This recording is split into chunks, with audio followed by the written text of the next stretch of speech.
Léon Ngoulou, lui, était autour de la table ronde à Bruxelles, avec le futur premier président Joseph Kasavubu et le futur premier ministre Patrice Lumumba. À 86 ans, il n'a rien oublié. Donc, nous trois, nous sommes les pionniers de l'indépendance. Le 30 juin 1960, le Congo est libre, indépendant. Pourtant, pour Léon Ngoulou, ancien sénateur, les Belges et le roi de l'époque ont joué un rôle prédominant. Si nous sommes Congolais, c'est grâce à Léopold II, un étranger, qui est venu rassembler nos peuplades, vivaient séparément. Et grâce à la colonisation, on n'avait plus de guerre tribale, c'était fini. Grâce à la colonisation, on avait la paix. Lucide, lui qui a été ministre sous Mobutu notamment, encense Léopold II, mais est aussi très critique envers lui-même. C'est lui qui avait créé ce Congo, avec des fautes bien sûr. Mais nous aussi, nous-mêmes, nous avons commis beaucoup de fautes, non? Nous avons reculé par rapport à l'héritage que nous avions reçu à l'époque de la colonie. Je vous ai dit que l'école était gratuite, les soins médicaux gratuits. Nous n'avons pas ça maintenant. Il y avait peu de chômage, très peu de chômeurs. J'ai quitté Coquerville, une ville avec beaucoup de plaisir, beaucoup de facilité, pour aller dans la bourse, comme on disait à cette époque-là, et je devais travailler comme commis à côté des administrateurs, des agents territoriaux. Et là, comme j'avais terminé l'école secondaire, j'étais vraiment à côté de l'administrateur. Et j'ai vu comment ces territoriaux se mettaient au service de l'État, au service du pays. Et alors, ils avaient l'obligation de faire au moins 21 jours d'itinérance pour être en contact avec les populations, leur transmettre ce qui émanait du pouvoir central, les règlements, et leur dire ce qu'il fallait faire en matière de salubrité publique, en matière d'entretien du réseau routier.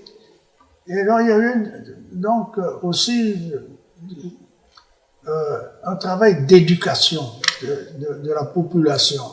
Et alors, j'accompagne l'administrateur, il me dit, mais prenez un peu ce que ces gens-là disent.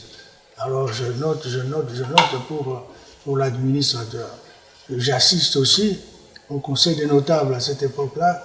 On appelait ça encore conseil des notables. Lorsqu'il n'y avait pas encore de démocratie, les administrateurs entraient en contact avec les notables. Tout le temps échanger avec les notables. Et alors, les administrateurs apprenaient, même s'il y avait un germe de mécontentement, des choses comme ça, l'administrateur était au courant. Et c'est l'administrateur qui s'en va, et puis lui rentre, et l'administrateur assistant principal le remplace et voyage. Et ils trouvent là-bas, en poste détaché, ils trouvent les agents territoriaux, et qui font la tutelle sur des collectivités locales.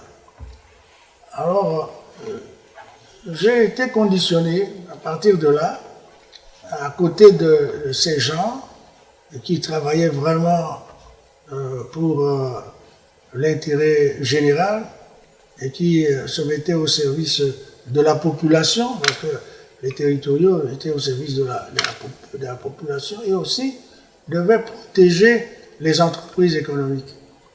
Et alors ça, c'était leur rôle. Alors, quand ils se mettaient en route, les territoriaux, c'était pour voir aussi l'état du réseau routier, une route d'intérêt général, une route d'intérêt local. Et chez nous, le commissaire de lycée qui est inspecteur, et quand il vient, il fait sa tournée, le minimum pour l'état de la route, c'est au moins 70 km à l'heure, au moins. Moi, comme venant de la territoriale, on m'a désigné pour les affaires intérieures de la province. Et alors là, j'ai pu voir aussi tout ce que les administrateurs envoyaient comme rapport, comment on traitait ça. Et ça aussi, ça a été une autre initiation, parce que j'étais toujours à côté du directeur provincial, et je voyais comment on traitait ça, le bureau 1, le bureau 2, le bureau 3. Nous calculions le minimum vital 2 fois par an. Donc le minimum vital au premier semestre et le minimum vital au deuxième semestre. Donc pour indexer, quand il y a inflation et tout ça, on suivait ça de très près aux affaires intérieures et main-d'œuvre. Là où nous étions aux affaires intérieures et main-d'œuvre. Ce sont des choses qui montrent que le pays avait un certain progrès. Le pays avait un certain progrès et je peux dire que par rapport à aujourd'hui, il y avait le bien-être. Pour nous, c'était le bien-être. Les Blancs, ils mangeaient des jambons, tout ça, des filets, mais nous mangeons nos poissons et c'était moins cher, mais c'était bon. Donc ça, c'est et quand moi, je juge la colonie, étant donné que j'ai travaillé aussi pour voir quel type d'efforts ces gestionnaires, ces administrateurs déployaient pour arriver à ces résultats-là. Et alors, je corrige beaucoup de gens. Et quand ils disent des choses, même avec mon neveu qui est là à côté de moi, je dis non, ce que vous dites là, c'est pas ça. Et quand nous devons critiquer le régime à partir de Léopold II, et quand j'entends les gens parler comme ceux qui avaient attaqué les génocides, les choses comme ça, moi je leur dis, il y avait des sévices, bien sûr. Mais Léopold II n'était pas venu tirer sur les gens. Non, lui, c'était ce militaire qui était là pour la récolte des produits agricoles, qui était méchant, qui était brutaux et violent, et on a attribué ça à leur patron, à Léopold II. Mais Léopold II n'était pas venu au Congo pour tirer sur les gens. Lui, il n'a pas connu Léopold II comme tel, mais c'est du temps de Léopold II qu'il a été délivré de main des Arabes qui l'ont fait esclave. Oui. Et ce sont les missionnaires envoyés par Léopold II. J'ai même cité le nom de 2 missionnaires, c'était des Français, qui l'ont racheté parce qu'il a été vendu par sa famille. On l'a vendu aux Arabes. Il a été enchaîné, traîné à pied jusqu'à Zanzibar. C'est à Zanzibar qu'il a été racheté par le premier missionnaire qui venait par cette voie-là. Et ces missionnaires, c'était des missionnaires envoyés par le cardinal Lavigérie. Vous regardez le Congo belge. Cette société a résisté plus que les Amérindiens, que les aborigènes de l'Australie. Il faudrait se poser la question, qu'est-ce qui s'est passé? D'une part, parce que la colonie ou le colonisateur ne s'est pas comporté comme chez les Amérindiens, ou bien comme en Australie, donc on a respecté un certain nombre de coutumes et de valeurs. La seconde réaction, la mienne, la réflexion, c'est qu'il y avait une éducation. Ce qui est étonnant, et cette éducation, je ne sais pas si on l'a perçue. Moi, je l'ai eue, comme enfant. Le soir, quand on est par étapes, ça s'est passé par étapes. Le soir, autour de feu, on racontait des fables. Bon.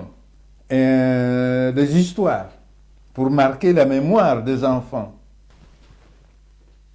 L'enseignement au Congo, donc quand la Belgique est arrivée, il y a une chose énorme, une chose extraordinaire.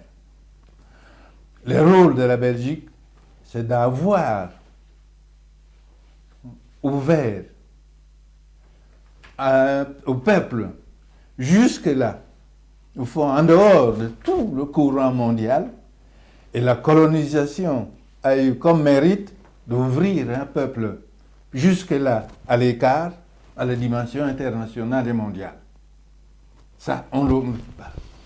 Deuxièmement, à cette éducation traditionnelle dont je vous ai dit un mot tout à l'heure, est arrivée l'éducation, l'école du type occidental. Comment a-t-elle été perçue l'école? Moi, je l'ai vécue. Il faudrait distinguer. Au début, on l'a vu avec beaucoup de méfiance. Les parents n'ont vu dans l'école ni un avantage économique ou social, ni un avantage religieux. Je me souviens un matin, mon oncle, le matriarcat, le missionnaire arrive, le père de Decker. Je vais avec, mon oncle donc m'accompagne pour me présenter chez le père. Voilà, il peut aller à l'école. Je suis donc inscrit à l'école. Et c'était comme un pacte d'amitié. Le geste en disant, entre vous, missionnaires, qui venez de loin, et moi, qui suis ici chef du village, il y a entente, puisque je demande que mon enfant puisse aller dans le type d'école que vous voulez, que vous nous demandez. Ça, c'est limité, en définitive, grosso modo, là. Et pour les jeunes filles, ça ne marchait pas. Moi, j'ai vu les mères porter le deuil, parce qu'à un moment, leur fille devait aller à l'école étrangère, l'école de mission. La fille pas. Alors il a fallu à ce moment-là déployer toute une politique de conviction, toute une stratégie d'amitié pour que petit à petit les jeunes filles aillent à l'école. C'est alors plus tard encore, le père Famille, en 1945, a été envoyé en Belgique par les évêques du Congo pour plaider les intérêts du peuple congolais ici auprès des autorités gouvernementales de Bruxelles et auprès des institutions, entre autres, surtout l'institution de l'Université de Louvain. Il était venu avec l'idée qu'il était temps de commencer avec une université. En effet, j'avais senti cela déjà dans mes contacts avec les séminaristes dans les années 46, 50. J'avais déjà senti ça. Ils voulaient absolument quelque chose dans ce genre-là. On devait évoluer. Il était temps. Ils commençaient déjà en ce moment-là des revendications pour être davantage formés, d'être formés comme les Européens, d'être davantage respectés, d'être respectés comme Européens aussi. Il y avait donc cette tendance-là, et il était vraiment temps de commencer. Donc le père Van Wing était ici en Belgique, il était membre du Conseil colonial en 1945-1946, et il est allé alors tâcher de convaincre les différentes instances ici en Belgique au sujet de s'orienter vers la formation d'une université. Il faut bien savoir, à ce moment-là, aucune université belge, aucun membre du gouvernement belge pensait à cela. Le père Wabing a essayé de convaincre, et c'était en 1947, de convaincre Monseigneur Wabing de faire un voyage au Congo. Et en effet, pendant les grandes vacances de 1947, Monseigneur Weinberg est allé au Congo. Il a visité Kisantu et d'autres régions. Il est rentré vraiment converti en Belgique. Et lors de la rentrée académique de 1947-48 à l'université de Louvain, il y a eu le fameux discours de Monseigneur Van Weydenberg, qui a dit « Il est temps que nous autres, nous commençons à prendre nos responsabilités et à accomplir notre tâche au service du peuple. » Et notre université de Louvain le fera. Comment se fait-il que dans l'enseignement, les établissements d'enseignement en sont arrivés à devenir pluriraciales, c'est-à-dire à inclure les Européens installés au Rwanda et au Burundi et au Congo, et aussi les Africains eux-mêmes, dans différentes nations. Au Rwanda et au Burundi, il y avait les Tutsis, les Hutus, il y avait les Indiens, il y avait les Européens. Le gouverneur du Rwanda-Burundi, M. Léo Pétillon, prend la décision de fonder un seul collège pour le Rwanda, le Burundi et les Européens qui étaient là. Donc une espèce d'intégration des différentes races, je dirais, à défaut d'un autre mot, de l'intégration dans une même institution, de façon aussi à rapprocher les uns des autres ceux qui sont présents au Rwanda, au Burundi. Et cette décision a finalement retenti sur l'ensemble de l'enseignement secondaire au Congo et au Rwanda-Burundi. À partir de là, évidemment, nous avons aussi dû changer tous les programmes et introduire un programme permettant l'entrée directe à l'université. Il y avait au Congo en ce moment-là beaucoup de jeunes qui avaient quitté le séminaire, beaucoup qui avaient toute une formation d'enseignement secondaire, mais qui n'avaient pas de diplôme et qui étaient bloqués. Et c'était des éléments extrêmement intéressants. Et c'est en ce moment-là est venue l'idée de les rattraper, de les former pendant une année dans une section qui les prépare aux examens du jury central et de les envoyer à Léopoldville, c'était encore Léopoldville en ce moment-là, où ils devaient présenter des examens très sérieux et où ils obtenaient, alors s'ils avaient réussi, le diplôme pour entrer à l'université. Bien qu'on dise, il n'y avait pas des universités, mais les Congolais remplissaient toutes les tâches qu'on leur donnait. Voici quelqu'un qui n'a même pas fait ces humanités qu'on engage, qu'on forme sur l'État, et qui commence à faire son travail comme si c'était un monsieur licencié. C'était formidable pour le Congo. Alors, mais qu'on vous dit, oui, les commis, oui, mais c'est commis. Mais c'était des gens qui faisaient un travail formidable. Et moi, quelque chose qui m'avait frappé, c'est juste en face à Brazzaville. Nous, on nous disait que les gens de là, ils sont comme des Français et tout ça. Mais j'entre dans une banque, je vois beaucoup de Français, quelques 2-3 Congolais, avec les cachets pour tamponner, ceci, cela. Je dis, mais c'est pas vrai. Mais retournez chez nous. Vous entrez dans une banque. Au comptoir, ce sont des Congolais qui vous recevaient, qui regardaient un chèque, qui remplissaient ceci, qui faisaient cela. Et il y avait ceux qui faisaient des correspondances, et il n'y avait que quelques plans. Mais toutes les tâches étaient remplies par les Congolais.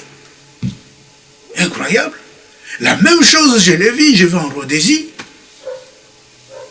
Qu'est-ce que je vois? J'entre dans une banque, les noirs que j'ai vu passer, c'est avec des tasses de thé qu'ils déposaient sur le bureau. Et tous, c'était des Indiens, des Anglais. La même chose, il fallait aller en Angola. Mais plein, 80% d'analphabètes. Mais ils avaient des noms portugais. Et le portugais qui ne savait même pas lire, il parlait le portugais. Le patois, enfin bien sûr. Mais Tandis que chez nous, on apprenait dans notre langue et on voyait le français après. C'était rare de trouver à partir de 1950. C'était rare de trouver un Congolais qui ne savait pas lire de sa langue. C'était rare.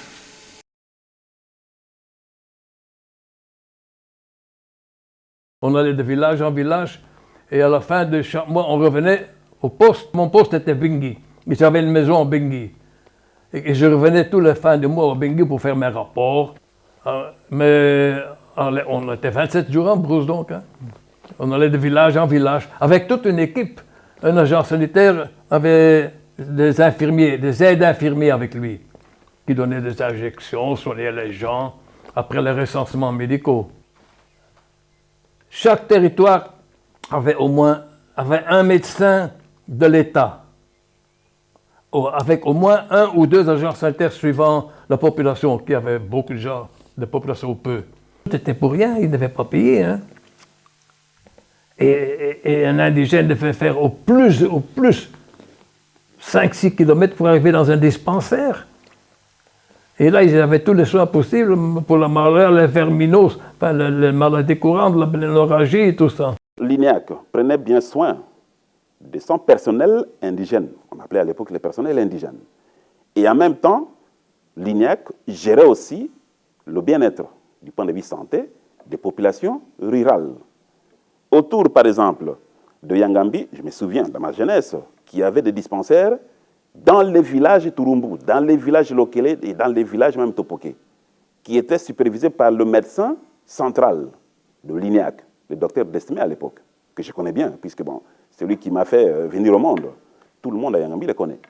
Et alors, il se déplaçait de ce centre pour aller dans les milieux ruraux, suivre les paysans. Et alors, c'est comme cela qu'ils sont arrivés à lutter contre, par exemple, la tuberculose, les varioles, les rougeoles, que nous connaissions à l'époque, la lèpre. Il avait mis au point un grand laboratoire de phyto et de biochimie, dans lesquels il arrivait à fabriquer des médicaments, sur place à Yangambi. Et ces médicaments, moi j'ai été soigné avec ça, puisqu'à l'époque, quand il tombait malade, mon papa m'amenait là-bas. Il me donnait des médicaments, j'ai entré dans son laboratoire, il me donnait des médicaments fabriqués sur place à Yangambi. Médicaments contre la tuberculose, médicaments contre la malaria, qui sévit actuellement, puisqu'en Afrique, après le sida, c'est la malaria. Il fabriquait des médicaments contre l'amibiase, donc lutter contre les problèmes d'amibe en Afrique. Il fabriquait des médicaments contre la lèpre même. Et alors, avec ces médicaments-là, il se rendait dans les milieux ruraux pour approcher les paysans. Puisqu'à l'époque, vous savez bien sûr que à cette époque-là, les paysans, en fait, les indigènes, ne voulaient pas trop se faire soigner par des médicaments qui ne connaissaient pas l'origine. Mais le médecin, malgré la réticence des paysans, s'approchait des paysans. Il arrivait que le paysan accepte les produits, donc les médicaments. Et en même temps, il faisait ce qu'on appelait à l'époque une sorte de recherche ethnographique, c'est-à-dire il étudiait les plantes médicinales. À partir de ces plantes médicinales-là, il arrivait à faire des mélanges. Bon, il consultait les sages du village pour amener ces plantes dans son laboratoire de biochimie et mettre au point certains produits pharmaceutiques à base de ces plantes médicinales dont il avait, je peux dire, un peu les modes d'emploi auprès des paysans. Ce programme de lutte contre la tuberculose prévoyait donc deux phases. Une première qui était du dépistage de la tuberculose par radiophotographie de masse itinérant avec des tests tuberculiniques et des vaccinations contre la tuberculose. Et ensuite, une seconde phase qui est celle du traitement des malades dépistés en sanatorium. Alors nous faisions en gros de 600 à 750 clichés radiophotographiques par jour. Nous commencions déjà l'examen sur place des clichés à l'aide d'un fluoroscope avant de, de reconvoquer éventuellement tel ou tel patient suspect. Eh bien, avec l'inauguration de Kibumbu au Burundi, deuxième Sana, deuxième UBAC, nous avons entamé là la deuxième phase de notre programme, c'est-à-dire le traitement en sanatorium des tuberculeux dépistés, mais aussi de la surveillance de leurs proches. Mais au tout début de 1955, le CEMUBAC s'est installé dans le 3e Sana à Rwamagana, à 60 km à l'est de Kigali, donc en plein Rwanda. La capacité était là de 180 lits. La durée assez longue de leur séjour dans nos sanas suscitait des contacts beaucoup plus étroits qu'en hôpital général. Et ça permettait une meilleure connaissance mutuelle, une plus grande confiance et un attachement réciproque finalement beaucoup plus profond. Et nous en profitions pour renforcer nos efforts au point de vue éducatif. Nous prônions l'hygiène, une alimentation équilibrée, la régularité des prises de médicaments. Comme médecin au Congo, ma destination c'était Yonda. La léproserie de Yonda, qui était située à 16 km au sud de Coq, en aval du fleuve, il y avait quand même 150 000 lépreux au Congo. On ne peut pas dire lépreux, malades de la lèpre au Congo. Et il y en avait un 10e qui était dans des léproseries parce qu'ils étaient mutilés, parce qu'ils étaient contagieux. Et Yonda avait été créé en 1945 par un groupe de sœurs, des missionnaires du Sacré-Cœur. Et moi, j'avais 26 ans, le premier médecin là. Donc, il était normal que la situation soit un peu difficile, surtout que la lèpre avait totalement changé en 1950. Totalement. En 1950, on avait découvert, éprouvé, que 90% des malades de la lèpre n'étaient pas contagieux, n'avaient aucun besoin d'être en léproserie et pouvaient être traités chez eux parfaitement et vivre une vie normale. Une chose. La deuxième, c'est qu'il y avait, depuis 1950, et Emmerich avait été un des grands pionniers là, à cet égard-là, il y avait des médicaments contre la lèpre qui guérissaient. Donc, tout était bouleversé, c'était une véritable révolution. Les malades devaient apporter un verre transparent, qu'on leur donnait éventuellement, et ils devaient avaler devant la sœur. Pourquoi? Parce que j'avais remarqué lors de certains voyages ailleurs que les comprimés contre la lèpre, eh bien, on les retrouvait au marché.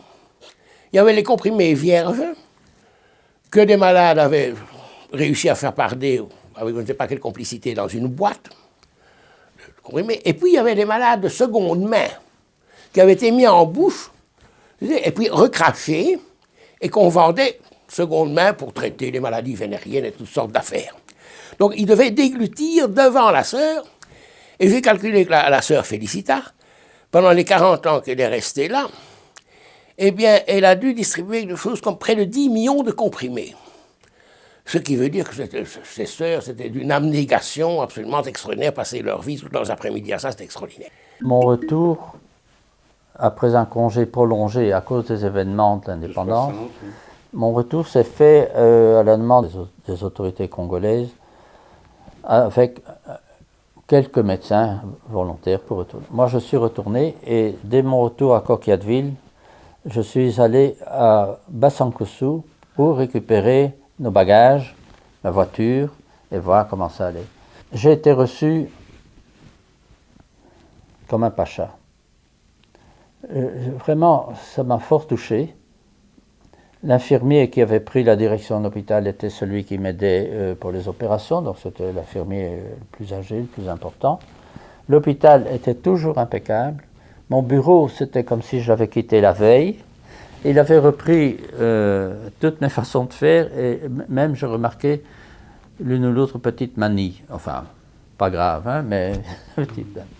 Alors il m'a aussi dit qu'il comprenait, eux, avaient compris après l'indépendance, pourquoi j'avais été ce que j'avais été. C'était une belle parole, je ne pouvais pas être plus heureux que d'entendre ça.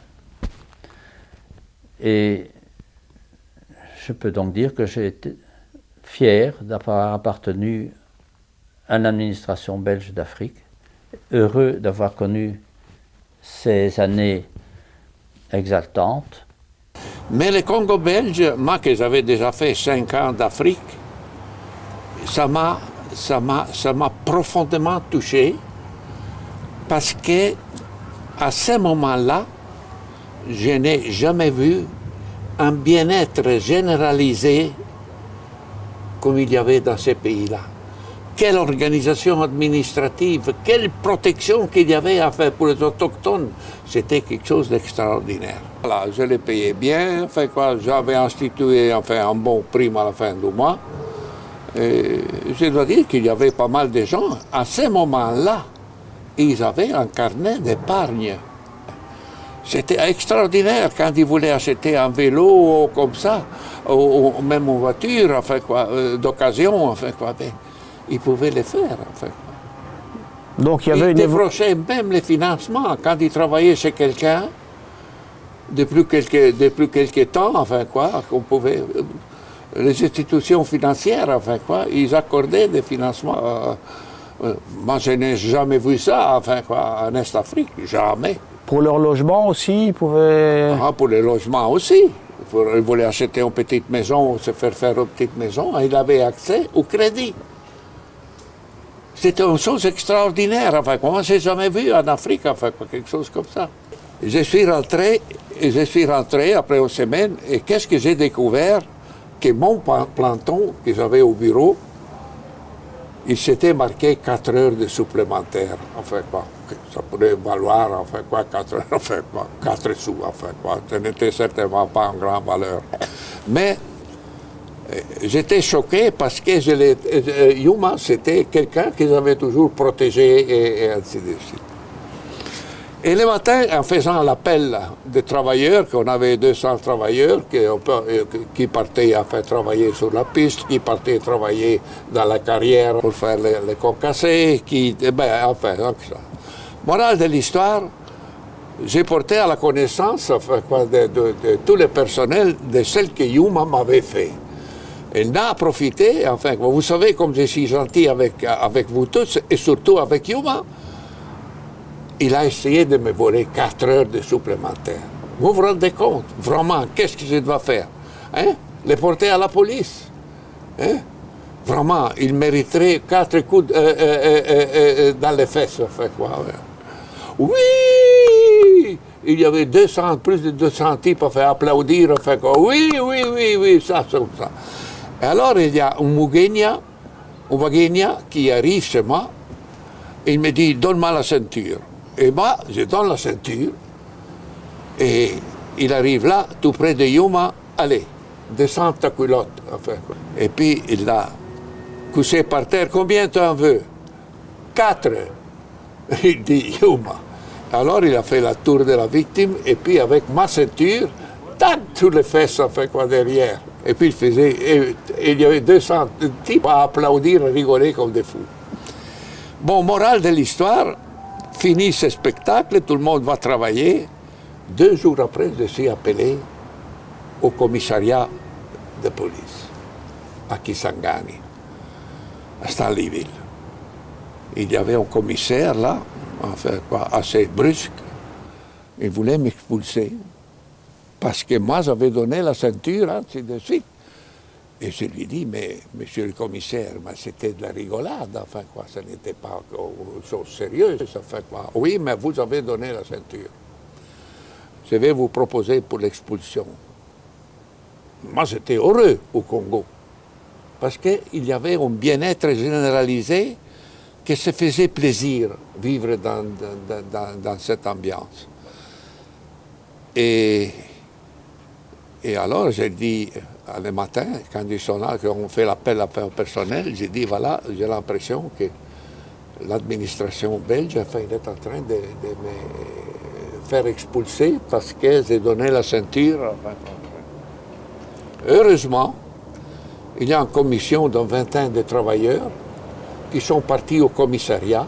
C'est le commissaire en expliquant que moi je n'avais rien à voir là-bas, que j'étais un être que je les ai toujours respectés et qu'ils ne voyaient pas la raison d'expulser un blanc comme moi. Et c'est comme ça que Magfa, le commissaire les a écoutés, et j'ai continué à rester au Congo. Voilà. Où je suis encore. Dans le signalement, il était prévu comportement avec les indigènes, les autochtones. Et ça avait autant de valeur que vos aptitudes professionnelles ou autres. Si vous étiez mal vu des Congolais, vous aviez d'abord la mission qui faisait pression, hein, et il y avait une rumeur autour de vous.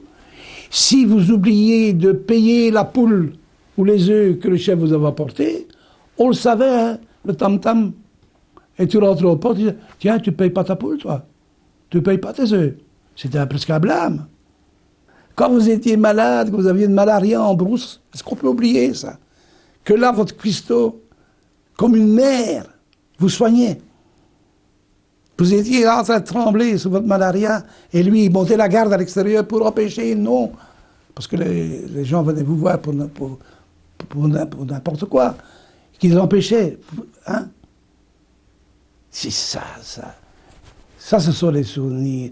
J'ai toujours eu beaucoup d'admiration pour ces cuisiniers qui aidaient de quelques pierres et une plaque de fer, vous faisiez du pain, vous faisiez même des tartes, etc. Le dimanche, ils faisaient des pistolets. J'ai accompagné mon mari partout dans ses tournées en brousse et c'était quand même extrêmement intéressant. Donc, ceux qui ont fait la brousse savent que dans tous les villages, il y a ce qu'on appelle un gîte, un pot-au-pot, pas confortable du tout, où tous les agents qui circulent en brousse logent. Bon. Donc, alors on emmenait avec ça ses lits, ses tables, enfin tout ça. Et on emmenait le boy, et figurez-vous que le cuisinier emmenait sa nourriture parce qu'il avait peur que dans la chefferie à côté, on l'empoisonne. Donc on avait en plus tout le job du cuisinier avec nous. Mais cette vie dans les gîtes nous rendait très proches des Congolais. Parce que d'abord mon mari par son travail, mais alors le soir, les villageois ils venaient parler avec nous. Parfois le chef venait. Je suis juriste de formation, ça m'intéressait beaucoup de voir comment ils motivaient leurs jugements. Et ces jugements étaient très très bien motivés, c'était simple, court, bref, et c'était toujours le rappel d'un précepte ou d'un proverbe congolais, d'un proverbe africain. Comme par exemple, quand quelqu'un avait volé, le jugement, au moment, le dispositif de jugement, puisqu'il est établi que tu as volé, on te coupera la main. Et puis, donc, tu payeras une caisse de bière à ta victime. Vous voyez, on avait adouci, on avait humanisé le précepte sévère, mais qui était encore formulé tel que tout le monde le connaissait. On attendait très souvent notre arrivée pour nous soumettre des cas litigieux un peu plus difficiles qui n'avaient pas réussi à régler eux-mêmes. Alors commençaient les plaidoiries. Et le plaidoyer d'un Africain, c'est quelque chose de tellement convaincant que, après avoir entendu la partie A, je dis, il a raison. Enfin, par acquis de conscience, je vais tout de même écouter B. L'autre partie parlait, et là, encore une fois, il m'avait totalement convaincu, ce qui fait que je ne savais vraiment pas qui avait raison. Alors je me tournais vers les juges et je dis, qu'est-ce qui vous en semble? Qui a raison, A ou B? Alors il poussait un soupir et il me disait, Buana, vous avez le temps? Il savait que les Européens n'avaient jamais le temps. Toute l'après-midi, s'il le faut, et même une partie de la nuit, mais je veux voir clair. Bon, très bien. Alors, on chassait tout le monde du tribunal, il ne restait plus que les juges, et puis on appelait un à un tous les intervenants à la cause. Et je voyais se reconstituer un puzzle de l'affaire. Et finalement, ils étaient heureux quand ils arrivaient à une solution mitoyenne qui permettait aux deux parties de sauver la face et de continuer à vivre ensemble. Et là, j'ai beaucoup appris de la sagesse bantoue qui s'occupait beaucoup plus de réconcilier les parties plutôt que de décider ex cathedra, c'est un tel qui a raison et c'est celui-là qui a tort. L'état d'esprit de notre groupe à Londres était que finalement, tous les postes occupés par des expatriés, des blancs, oui, progressivement seraient remis entre les mains de Congolais valables. Nous n'étions pas pour tenir tout ça entre des expatriés. La politique d'Unilever a été partout dans le monde d'essayer de former dans les pays où il travaillait, je vous dis 66 pays, des jeunes gens, des hommes, qui pourraient prendre les affaires en main. Et nous appelions ça, pour le Congo, l'africanisation. Il ne s'agissait pas de bouter les expatriés et les blancs dehors, pas du tout, mais il s'agissait progressivement de les remplacer par des gens natifs de là. Et pour cela, il fallait les former. Je vous parle de 1947 ici. Alors nous avons décidé à Londres de créer nous-mêmes nos écoles. Et la première, c'est l'école supérieure d'agriculture qui est située là en haut de la carte dans le territoire de Bumba. Et l'objectif était de recruter des Congolais dans les écoles moyennes, c'est-à-dire 3 à 4 ans après l'école primaire. On ne pouvait pas aller plus loin. Et à partir de là, d'en faire pour les plantations ce que nous appelions des assistants agricoles, après 2 ans d'études et 2 ans de stage en plantation, mais aussi dans la perspective d'en faire des jeunes cadres, des junior managers. Dans l'esprit anglais, il y a le junior manager, il y a le middle et il y a le senior. Eh bien, nous avions l'ambition de créer là des junior managers qui pouvaient prendre leurs responsabilités en main. Il a été en 1900. Ma femme était née au Congo. Sa mère était née au Congo et le grand-père, Rodius, était arrivé au Congo en 1908. Et il était venu par hasard parce que Léopold II lui avait demandé de construire une usine de ciment. Mais étant sur place, il s'est dit, au fond, c'est un pays où les gens sont tout nus. Et on pourrait cultiver du coton. On ne faisait de coton nulle part en Afrique centrale, ni du côté français, ni du côté belge. Il a créé la Texaf. Il a fait venir des spécialistes de Louisiane et d'Égypte avec différentes sortes de graines de coton pour faire des essais de multiplication et les adapter aux environs de Léopoldville. Et une fois que la production a été lancée, l'État, voyant l'intérêt de ça, a soutenu à fond le mouvement et a fait distribuer les graines dans tout le Congo pour que tous les villages puissent avoir une production cotonnière. Parce qu'en plus de la production cotonnière, pour faire la production, le champ de coton, il fallait débrousser une partie. Et ils plantaient en même temps du coton et du maïs. Parce que le coton grandissait rapidement et quand le coton était récolté, le maïs avait 25-30 cm de haut. Mais il était sorti, il ne fallait plus l'entretenir, il continuait à pousser. Et le village qui avait une production de coton qui lui donnait des sous, avait du maïs qui lui donnait à manger. Et l'État avait donc poussé ces développements-là. En quelle année Ça, c'est à partir de 1908-1909. Hein. La production de coton ayant augmenté un peu partout, il a créé les usines textiles de Léopoldville. Et ces usines textiles, je les ai visitées en 1951. Elles comportaient à l'époque 1200 métiers à tisser, qui travaillaient 24 heures sur 24. Et produisait 140 000 mètres de tissu de coton par jour. Le dipping tank, c'était quelque chose qui a eu quand même énormément de succès. C'est-à-dire que quand tous les pasteurs de la région, puisqu'on était dans le Boututsi, le pays des Tutsis et des pasteurs, ils ont vu que le bétail qui passait au dipping tank n'avait plus de tiques. En plus de ça, dans cette solution à base d'arsenic, il y avait un mouillant. Si bien que les bêtes sortant du dipping tank avaient un poil luisant qui était un signe de bonne santé. Conclusion, ils voulaient tous participer et amener leur bétail au dipping tank. Ce que j'ai fait d'ailleurs, hein, en plus de bétail de la ferme, tout le bétail des environnants venait au dipping tank. Mais ça c'était très bien, mais je ne savais en prendre que 2000. Donc il y avait quand même 2000 bêtes qui venaient au dipping tank.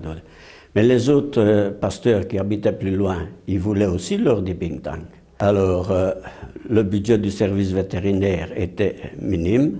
Alors, on convient avec le vétérinaire de la région, puisqu'ils veulent tellement leur dipping tank, eh bien, on va leur demander 20 francs par tête de bétail pour construire le dipping tank. Et contrairement à ce qu'on pensait, ça a eu un succès formidable. Et c'était ainsi que sur quelques années, il n'y avait qu'un Deeping Tank au départ, et quelques années après, il y en avait 118. Tellement ça. Et même après l'indépendance, hein, ce que j'ai su après, c'est que les Deeping Tank, ils les respectaient parce qu'ils les avaient payés. Pour obtenir une concession, c'était pas facile. Il fallait d'abord aller voir où il pourrait y avoir un terrain valable en forêt. Là, on était parfois aidé par l'administrateur du territoire qui disait, ben oui, dans telle région, il pourrait y avoir de bonnes terres. Mais on ne pouvait pas tenter de louer ou d'acheter une terre où les villageois auraient la moindre activité. Là où il y a eu des cultures exclues, là où il pourrait y avoir des cultures exclues. Et il fallait encore l'accord du chef de village. Donc avant de faire des prospections, j'ai dû faire plusieurs fois des prospections, j'allais trouver le chef de village. Une fois que le terrain était délimité, il fallait donc introduire la demande, ça passait par le ministère et tout, c'était examiné, ça prenait assez longtemps. Après, ce qui était assez particulier, un délégué, l'administrateur lui-même ou un délégué de l'administrateur territorial venait dans les villages interroger les villageois et par exemple l'un disait « moi à cet endroit-là, chaque année je tue une antilope ». Et un autre disait « moi je prends ceci, moi je fais ça ». Eh bien on notait tout ça et on valorisait tout ça. Et il fallait indemniser le village de tout ce qu'ils avaient soi-disant perdu parce qu'on prenait ce terrain. C'est toute une procédure, hein, ça a duré assez longtemps. Et après, on le recevait en location pour un temps limité et il fallait avoir mis, je crois, les 2/3 en valeur avant de pouvoir avoir un bail emphytéotique ou une propriété. Donc, la rumeur comme quoi on s'appropriait les bonnes terres, ça ne rime à rien. Hein. Je vous parle des fêtes de coton parce que ça faisait vraiment partie de la vie de la région. Ça a duré 8 jours. Et à Wamba, il y avait tout un cortège folklorique, comme vous diriez nos cortèges à nous, en Europe. Hein. Mais alors, défilaient les enfants des écoles, les infirmiers, les jolies Congolaises là, avec du coton dans leurs cheveux. Il y avait l'hôpital, il y avait les agents agricoles. Et il y avait la Cotonco qui avait un char garni de coton, les huiliers s'étaient remplis de paniers d'huile de palme, et puis suivaient tous les chefs de la région, portés en tipoï, suivis par leurs épouses, quelques-unes, puisqu'ils étaient chefs, et alors leurs musiciens. Alors il y avait une couleur locale, une joie, ces fêtes étaient extraordinaires. Et quand tout ce parcours était terminé, nous allions à la plaine, et là-bas c'était les danses. Là, les chefs se mettaient à danser, tam-tam. Donc là-bas, nous étions vraiment au cœur de leur culture et de leur folklore.